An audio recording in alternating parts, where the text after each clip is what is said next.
I want to introduce our next guest because she's really very inspiring. I had a chance to talk to her backstage here. Lilibet Kyte is her name. Now, she's an author, she's an MS advocate, she's a mother of a 10-year-old son who knows his mom has MS and has been dealing with that. Now, her first book was a collection of essays about her 20s in Los Angeles. Now, I'm thinking about people in their 20s living in Los Angeles. Who cares, right? I mean, no offense. But it's very inspiring. It's very funny because it's very self-deprecating. And what she went through and her reflections on that is amazing. It's called Box Girl, My Part-Time Job as an Art Installation. Now, here's the thing about it, though. It's already in discussions as a possible TV development story. Now, I've had 2 books, and neither were pushed for TV or anything. I'm begging for a documentary, and already we have people trying out to get the Saud Sadiq acting spot. But she's done it now, and she's still very young. You know, her second book is essay collection, covers everything: cancer, infertility, motherhood, and MS. We were sharing stories when each of us discovered and shared what MS was like. And one of the things I learned from Lilibet is, even now, it's the last thing that doctors will pursue, right? They don't think of MS, even though it's much more common today than around the Civil War when I was diagnosed. And yet she went through something very similar. That's not right. We have to stop that. She started the Lilibet Kyte Foundation, raises money and awareness for multiple sclerosis so that this kind of thing doesn't happen again. But it does happen again. In her unique case, though, the emphasis on runners dealing with MS. And I was trying to ask her, does it apply to people who drive about the same distance? And I think she was saying, no, it does not.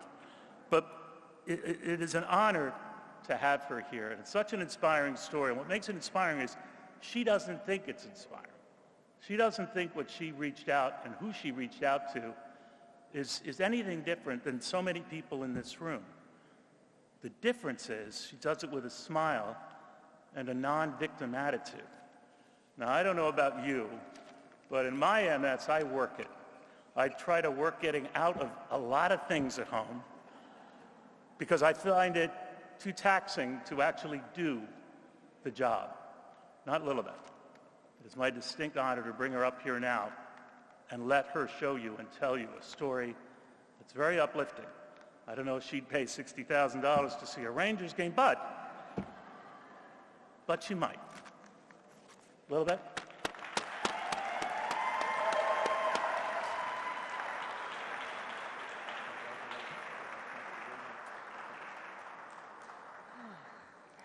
Thank you, Neil, my new best friend. I'm going to tell one funny little story about Fox News. Everyone just got really nervous.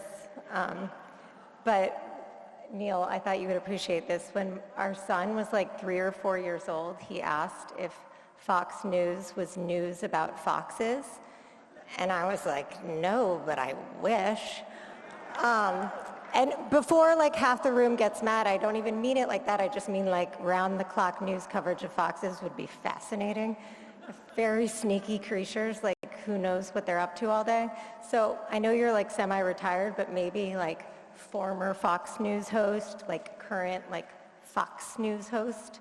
Like this could be maybe like a gig in retirement. I don't know, you could pitch it. We could workshop it later. Anyway, that was a weird intro to my own story because my own story is funny, but it's going to be a little, more serious. So grab your Kleenex, Mom. She's probably already crying. All right, here goes nothing. I was in the prime of my life, 36 years old, healthy, fit, a former Division I distance runner, a published author, and most importantly, a mother of a 2-year-old son. Mercifully, that 2-year-old son was taking a nap when a neurologist called to say there were numerous lesions all over my brain and spine, which indicated multiple sclerosis. So that sweet 2-year-old boy didn't see his mom collapse into the counter stool in our kitchen, shocked, devastated, and so confused. But how could this happen? I still remember the volume of the tears and the temperature. I'd never noticed how warm they were until they were flooding out of my face. My mind immediately went to wheelchairs, to will I ever run again, to how will I take care of my son. I spent the weeks and years that followed schlepping to a revolving door of appointments for MRIs, for blood draws, for 5-hour Ocrevus infusions, with physical therapists, mental therapists, acupuncturists, nutritionists. It seemed like I was meeting a new specialist in a new hospital every week. For the first few years after my diagnosis, I felt pretty good. You never realize how lucky you are until this shifts. I was almost entirely symptom-free and was even able to build back to running and even racing. But as the years went on, MS symptoms subtly started to surface. Spasticity in my left leg, a slight limp, and most devastatingly, running, something that had been as central to my being as my ability to breathe, started to slowly, mile by mile, slip away. At appointment after appointment, I tried to convey this concern to my neurologist. But at appointment after appointment, she brushed it off. "Your scans are clear," she said. "You are fine." Never spending more than 15 minutes with me. But I wasn't fine. I knew I was not fine. As she grew more dismissive, I grew more desperate to find a new doctor, to find answers, to find hope. Then one day, in what I can only call divine intervention, I was eating lunch and reading The New Yorker, which we all know means scanning the titles and reading the cartoons.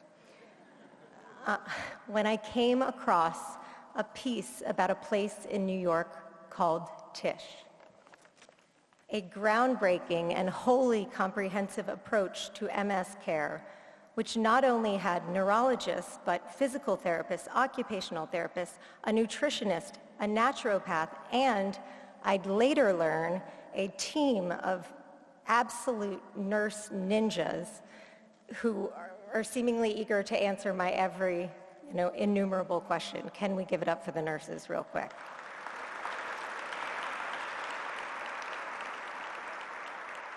Love the nurses. All of this was under one roof.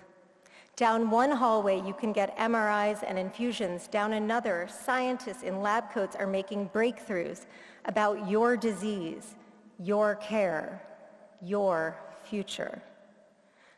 I hadn't gotten through 3 pages of the article before I was wetting them with tears. This is where I need to be. A month later, I had my first appointment at Tisch, where my husband and I met my new neurologist, Dr. Williams. He's over there. And enough about Dr. Sadiq, let's talk Williams. Just kidding, love you, Dr. Sadiq. Dr. Williams sat with us for 4 hours, during which he explained that while disease-modifying therapies have gotten really good at causing clear MRIs, there is so much more to the story. He said, there are so many subtleties and nuances with this disease that won't show up on a scan. He spoke like an English professor, Finally, I thought, a language I can understand. He added, like you telling me you can't run anymore, I believe you. An MRI can't tell me that, but you can. He discussed the semantics of disease, how we create categories to help bring order to the unknown. But these designations, relapsing, remitting, secondary, progressive, are just that, semantics. Humans like neat boxes, but diseases do not. He has seen patients progress for the worse, and he has seen patients progress for the better. So what does progressive mean anyway? During the appointment, he mined my medical records like an archaeologist. My hormone levels, my history of anaphylaxis, COVID infections, the fact that my head is always itchy and my eyes are always dry, or that I can't fall asleep without a pair of socks. No detail was irrelevant.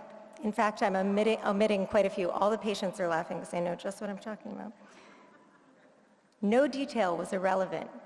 Each one seen as an opportunity, a helpful clue in a riddle he was resolute on solving. Stopping this progression, getting me better, getting me back to living my best life.